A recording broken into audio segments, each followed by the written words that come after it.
mirëmëngjes për të gjithë ju që sapo jeni zgjuar dhe keni nisur ditën në Info Plus në Star Plus Televizion. Sot do flasim për një iniciativë shumë të bukur dhe humane.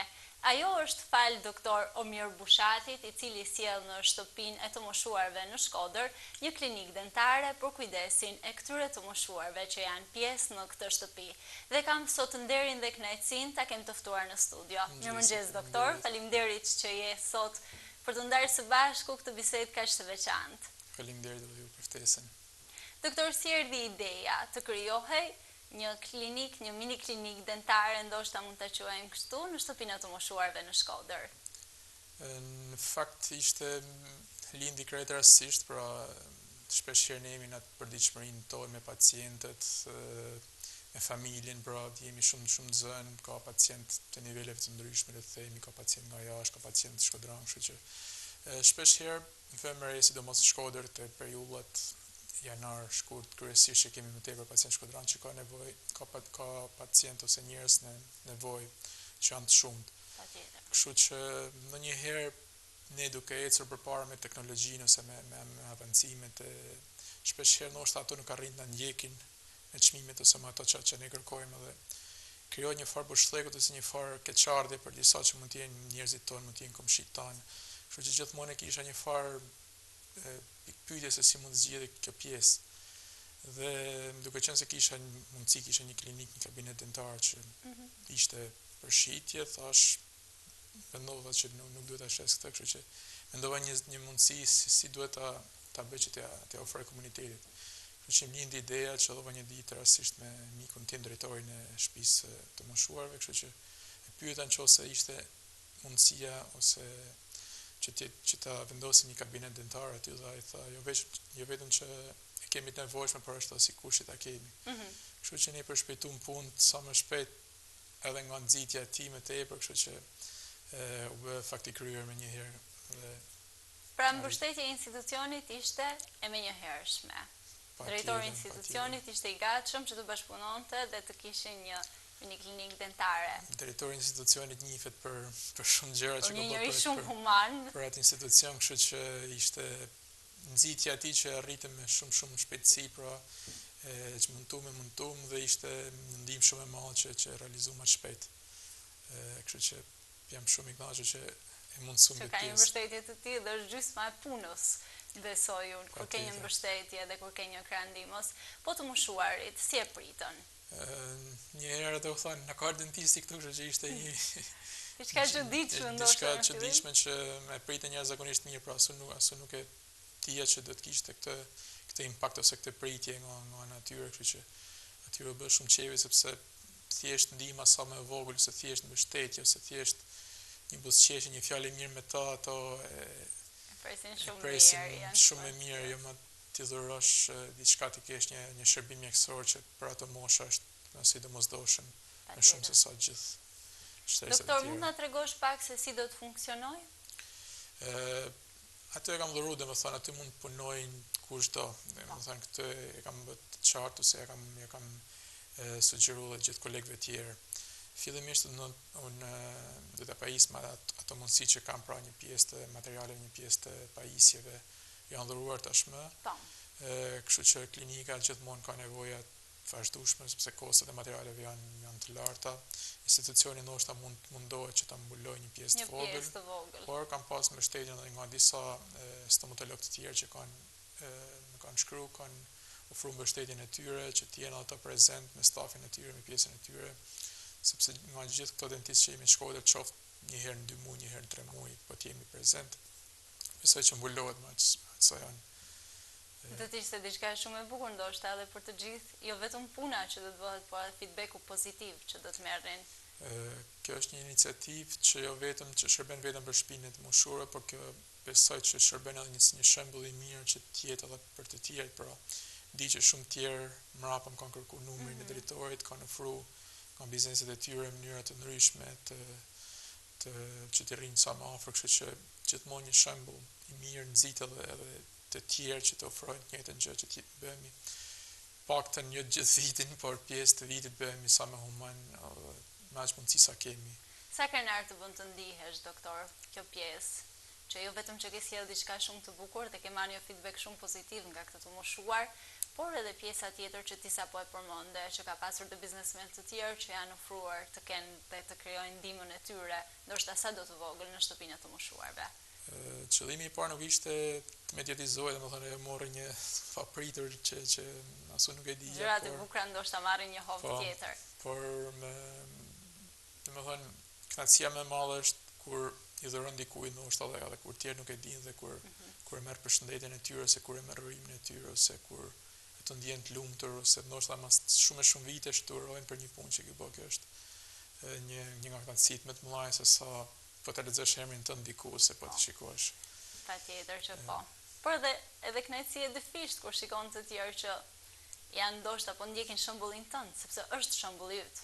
Patjetër, ne gjithë bashkë duhet të urojmë sa më shumë shembuj të mirë, pasi kjo është që gjithë komuniteti është domethënë kampanje feedback jashtëzakonisht pozitiv, jo vetëm aty, por edhe tek pjesa e njerëzve që më njohin, pra shumë vetë kanë vlerësuar shumë këtë gjest dhe jam ndjemë vërtet mirë gjatë kësaj, pra shumë që unë mund të fitoje ishte pa përfillshme në krahasim me kënaqësinë që mora mbrapa.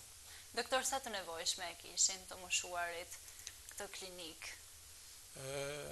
Dihet që shtresat e moshuarve, sidomos jo vetëm të shtëpiat moshuara, por në përgjithësi në vendin tonë kanë nevoja të shumë dentare, pasi vetë ndjekja e tyre në vitin nuk ka qenë ashtu siç duhet dhe nevoja është e jashtëzakonshme, domethënë duhet të themi, jo vetëm për anën estetike, por ana funksionale është shumë domosdoshme, pasi një pjesë pra është aparati kryesor që shërben për typin dhe për funksionimin e gjithë organeve të tjera, kështu që shpeshherë në vlerësohet, por rëndësia është e jashtëzakonshme, kështu që ato kanë nevoja të shumta dhe besoj me aq numër seante të shtëpiat moshuara, besoj që shumë shpejt do të plotësojmë të gjithëve.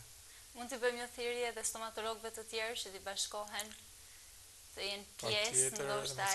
Ai kabinet është i hapur për gjithë, si për dentistët me eksperiencë, ashtu për dentistët e ri, kushdo që ka dëshirë të dhuroj ose të punoj aty është nëse mirë pritur. Nuk e di se si mund të funksionon nga ana ligjore, por ndoshta më vonë mund të shërbejnë edhe për shtresat e tjera që se kanë mundësinë, mund të jenë një mundësi edhe për ato. Një mundësi e artë ndoshta, sepse është një për të rinjt, mund të jetë një fillim shumë i mirë dhe mund të jetë një mundësi tepër e mirë për të gjithë. Është një mundësi që dikush mund bëjë stazhin, pra është pjesa që është pjesa e një vit mbasi mbaron shkollën. Pra poltroni është komplet funksional, kështu që është një mundësi e mirë që pacientët janë gati dhe mund të ushtrojnë profesionin. Doktor, ti je stomatolog në Shkodër prej disa vitesh dhe ke një eksperiencë të mrekullueshme, duhet të themi. Dua të di si janë pacientët në Shkodër. Ndoshta pak kritik, ndoshta të ndihmojnë në punën që ti bën. Si mund t'i përshkruash ti pacientët e Shkodrës? Në fakt, janë 14-15 vite që punoj si dentist. Këtu duhet marrë parasysh edhe vitet, sepse kam një klinik ose një emër të trashëguar edhe nga babai, pra kishte 43 vite dentist, kështu që i mbledhur gjithë së bashku mund të jenë shumë se gjysmë shekulli që një jetë ndoshta duhet sikur i rritur. Patjetër, kështu që unë mbaj mend ose kam përcjell disa pacient që nga babi dhe kam edhe pacientët e mi, pra vit mas viti, kohë mas kohe, pacientët mund ndryshojnë pasi, siç thash më përpara, rriten gjithmonë ndoshta kualifikimet ose metodat e punës, kështu që një pjesë e pacientëve ndoshta s'arrin t'i ndjekin ose një pjesë s'arrin t'i kuptojnë. Përgjithësi pacientët e mi jam shumë i lumtur me pacientët që kam, sepse janë pacientë që vijnë nga një person të një tjetër, pra nuk janë pacientë të krijuar nga një reklam ose diçka e tillë. Kështu që pothuajse gjithë që vijnë janë të familiarizuar, janë pacientë që unë i njoh ose që dikush i ka sjellë. Ndjehem i qetë nga kjo pjesë. Gjithë secili pacient ka ato të vetat si çdo gjë. Kështu që kemi pacientë që janë shumë të kollajshëm, kemi pacientë që kanë kërkesa më të larta dhe nga eksperiencën e kemi arrit tashmë t'i kuptojmë që në fillim secili pacient ka një kërkesë më të lartë dhe me drejt dikush kërkon një estetik ose një diçka më më tepër, dikush është më i thjesht dhe na bën punën më thjesht. Kemi një pjesë e mirë pacientë më shumë se gjysma janë shqiptarë që jetojnë jashtë. Kemi edhe pacientë huaj që i kanë sjellë shqiptarë, kështu që janë një larmishmëri pacientësh që mundohemi që të shërbejmë gjithë dhe ma që mundësi sa kemi. Kush janë pacientët më të vështirë? Cila kategori? Të moshuarit, fëmijët, apo ndoshta shtresa e mesme që duan më shumë ngjyra estetike që të duken dhe më bukur? Si që thash, natyra e njerit ka ato karakteristikat e veta e ndryshme dhe më kanë qëllu për shembull një pacient që më mendoja që mund të ishte shumë i thjeshtë, ndoshta një moshuar moshës 80 vjeçare ishte më kërkues për estetikën se sa një 30 vjeçar le të themi. Kemi pasur pacient fëmijë 4 vjeç që mund ishin komplet të rahatshëm, komplet thjesht, kemi pacient që nuk qëndrojnë, kështu që ne arrim ti lexojmë ose ti kuptojmë në momentin që hyjnë, por nuk mund t'i ndajmë sepse thash ka varet shumë te personi, pra nuk varet as nga mosha, as nga gjinia, varet shumë nga personi, kështu që ne mundohemi që kemi pasur pacient shumë të vështirë që i karakterizojmë ose i ndajmë si pacient të vështirë, kuptimin e kërkesave ose por gjithë secili ka atë, por kjo është puna jonë, kështu që jemi mësuar pra përveç mjek duhet jemi pak edhe psikolog, duhet jemi. Patjetër, është një pjesë shumë e rëndësishme. Gjithë së bashku, kështu që në fillim mund të ishte më vështirë, tani gjithmonë me eksperiencë bëjmë punën pak më të lehta. A ka nga ato pacientë që kanë ende frikë?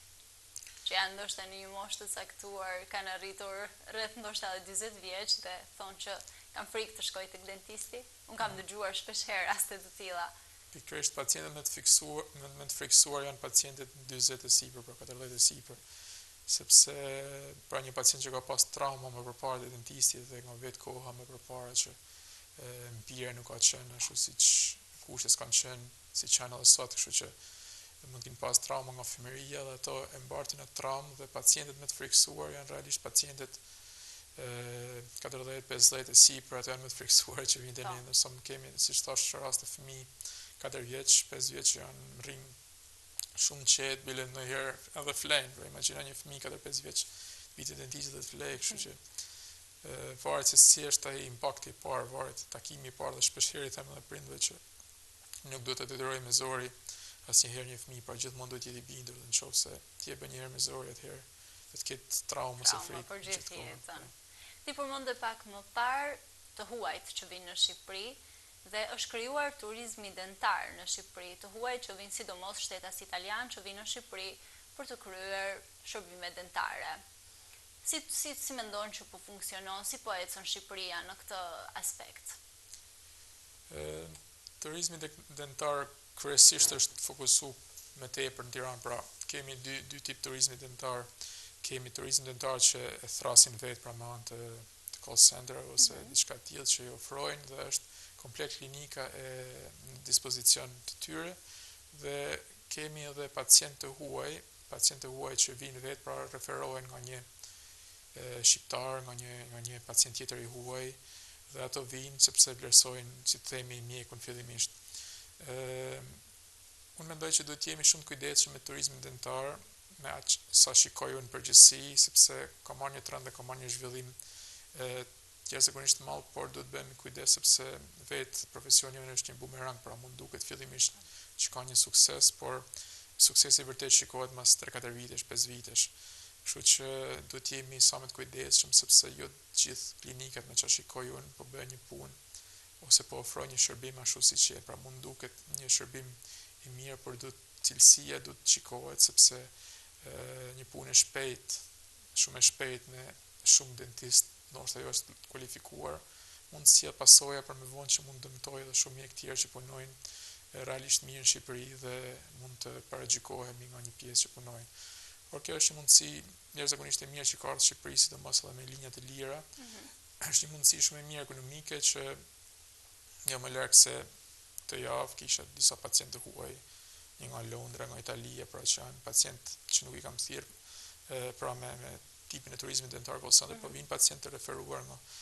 Dhe imagjinoni të shoh vetëm një pacient, po të vinë një javë, po them në Shkodër, ai do rri një javë në hotel, do hajë një javë në restorante, do përdor taksit, pra është një punojnë shumë biznese me anë, kështu që është në favor të gjithëve që ky tip turizmi të funksionojë sa më gjatë. Pse mendon se funksionon? Pse mendon se ka ndoshta çmime më të lira Shqipëria, doktore më të përkushtuar? Si mendon, sipas mendimit tënd, cila ndikon më shumë? Kryesisht ajo që e sjell është çmimi i lirë, pra diferenca është jashtëzakonisht e madhe, edhe po ti jesh me një çmim normal që në Shqipëri, diferenca është e madhe me Sa mund të jetë diferenca, doktor? Ka raste që është edhe 10 fish, ose më tepër, po, për shumë shërbime. Dhe turizmi dentar prap po punon me çmime edhe më të lira se sa ishte tregu në Shqipëri. Pse? Sepse ata punojnë me një numër të madh dentistësh, pra xhirojnë shumë dhe bëjnë ato llogaritjet e veta.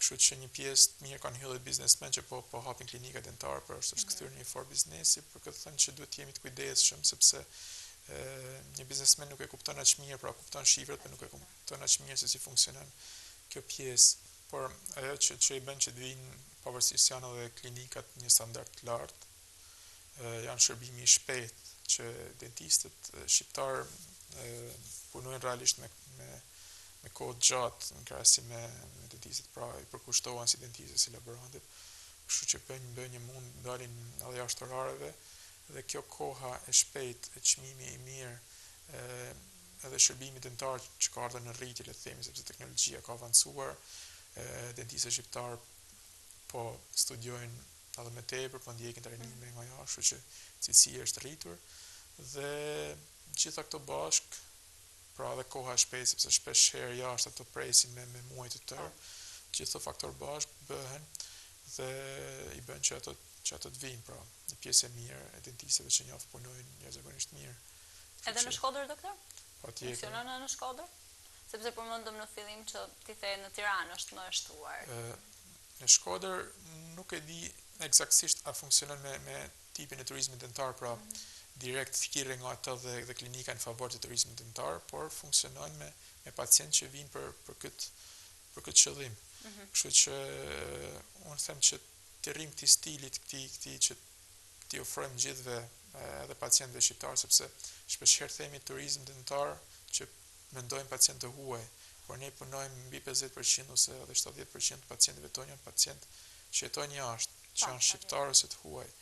Kështu që domosdoshmërisht ne punojmë për ditë me pacientë që jetojnë jashtë dhe jemi në funksion, që shpeshherë është edhe pak stresuese sepse në gjithë vitin e kemi të programuar me data të caktuar dhe përveç datave që kur ato vinë dhe ikën duhet majmë mend edhe kur ato kanë dasmat, kur ato kanë kur do shkojnë Velipoj, kur kthehen, kështu që është pak stresuese, ndryshe nga një mjek jashtë që ka të orarin e vet dhe ka qetësinë e vet. Ne punojmë pak me presion të kohës dhe cilësisë, por na duhet kjo sepse janë pacientë me potencial më të mirë, të pagesat dhe siç thash, shërben gjithë përfitojmë nga kjo gjë. E bën ky presioni i kohës punën e stomatologut një punë të vështirë? Puna e stomatologut realisht është e vështirë, pra mund duket nga dikush tjetër si profesion fitim prurës, por nga statistikat është profesioni i dytë me numrin më të madh të vetvrasjeve në Europë, kështu që është profesion i vështirë sepse je i fokusuar një zonë caktuar të gojës dhe je në luftë gjithë kohën me presionin e precizionit, cilësisë, po edhe të kohës, pra ke pacienti tjetër që të pret, ke kohën që të pret, po i shërben një njeriu, është dhimbje, është koha që i del anestezia, pra po punon me ato milimetrat, kështu që është një profesion që ka përveç edhe fizik është një pozicion caktuar me trupin, është i vështirë. Është i vështirë. Ti përmendë që e ke edhe pjesë të trashëgimisë, pasi babai yt ka qenë stomatolog, si mendon se ka evoluar? Ti e ke parë edhe babain kur ka punuar, ke punuar dhe ka shumë vite vetë dhe ke eksperiencë, besoj, shumë të mjaftueshme të na tregosh se si ka evoluar. Po si çdo fushë që ka evoluar dhe stomatologjia ka evoluar jashtë masa. Do thënë krahasim kur i kujtoj kur punonte ai me kohën e tij ndonjëherë, them që ata ishin heronj në mënyrën se si punonin, pra ishin kushte jashtëzakonisht vështira me poltronet atëhershme, me materialet, me shumë gjëra, kështu që përveç teknologjisë që ka ne kemi pas mundësinë vitet tona hap dhe interneti, kishim mundësi edhe të afroheshim me kolegë të huaj, të shikonim, pra të krijonim eksperjenca, po ashtu teknologjia ka avancuar zakonisht shumë, kështu që na ka ndihmuar që të punojmë një cilësi më të madhe, po ashtu dhe kërkesat e pacientëve janë rritur, pra më përpara nuk ishin ato kërkesa estetike ose kërkesa siç kanë pacientët tonë tani, si çdo gjë është rritur, pra ishin pak më të pakta kërkesat. Po tani janë rritur dhe ashtu dhe ne jemi detyruar që të ndjekim, të ecim pas hapi me kohën. Doktor, mund të zbulojmë diçka nga planet e tua për të ardhmen? Planet e mi janë për moment vazhdoj të shërbej, të qëndroj në Shkodër, gjithashtu jam shpesh herë dhe lektor i ftuar në trajnime të ndryshme ose në leksione të ndryshme, si brenda vendit ashtu edhe jashtë vendit. Kam referuar në disa konferenca ndërkombëtare të rëndësishme në Europë dhe në botë. Trajnimi i ardhshëm është që po organizojmë një konferencë në Tiranë, pra për herë të parë si kryetari i shoqatës së kozmetikës europiane që janë për Shqipërinë. Organizojmë në Tiranë 24 prill do të jetë aktiviteti. Kemi 4 lektorë të huaj, 2 italian, 1 kroat dhe 1 lektor amerikan. Bëhet për herë të parë në Shqipëri.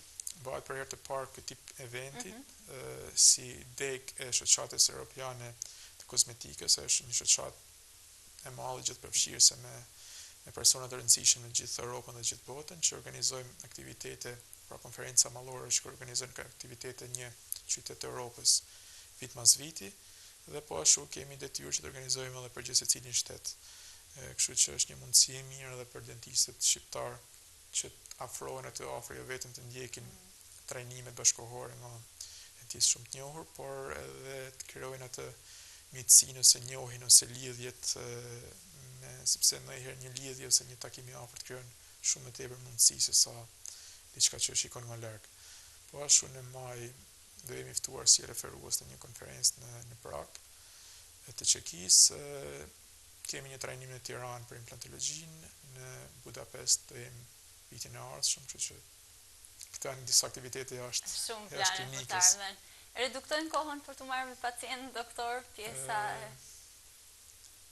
do të themi që jo gjithmonë arrijmë që ti kryejmë kohë ose ti plotësojmë gjithë kërkesat e gjithë pacientëve, sepse pra lista është ose vetvitet e eksperiencës janë ndikuese. Dhe i falenderoj gjithë, por shpeshherë qëllon që ndonjëherë vonojmë, kështu që koha reduktohet, është gjithmonë e vështirë për shumë gjëra, por duhet bëjmë gjitha nga pak.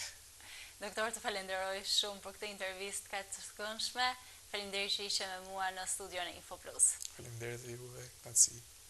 Faleminderit dhe të gjithëve ju që na keni ndjekur deri në këtë moment. Takimin radhës së bashku nesër.